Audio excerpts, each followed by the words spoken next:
أعوذ بالله من الشيطان الرجيم.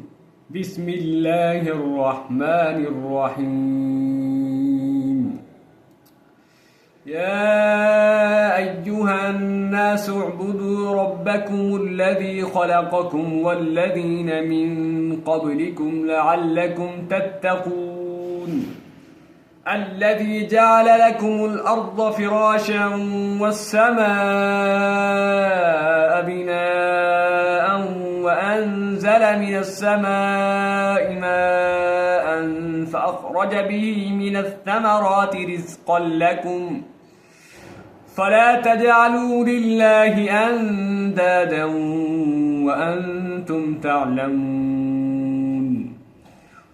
وإن كنتم في ريب مما نزلنا على عبدنا فأتوا بسورة من مثله وادعوا شهداءكم من دون الله إن كنتم صادقين.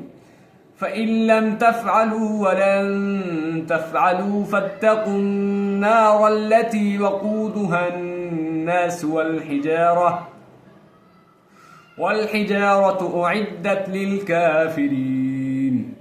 وبشر الذين آمنوا وعملوا الصالحات أن لهم جنات تجري من تحتها الأنهار كلما رزقوا منها من ثمرة رزقا قالوا هذا الذي رزقنا من قبل وأتوا به متشابها ولهم فيها أزواج مطهرة وهم فيها خالدون. إن الله لا يستحيي أن يضرب مثلا ما بعوضة فما فوقها فأما الذين آمنوا فيعلمون أنه الحق من ربهم وأما الذين كفروا فيقولون ماذا أراد الله بهذا مثلا يضل به كثيرا ويهدي به كثيرا وما يضل به إلا الفاسقين الذين ينقضون عهد الله من بعد ميثاقه ويقطعون ما أمر الله به أن يوصل ويفسدون في الأرض أولئك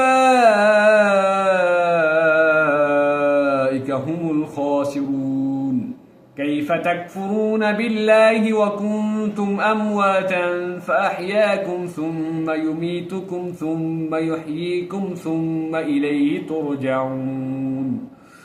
هو الذي خلق لكم ما في الأرض جميعا ثم استوى إلى السماء فسواهن 7 سماوات وهو بكل شيء عليم. صدق الله العظيم.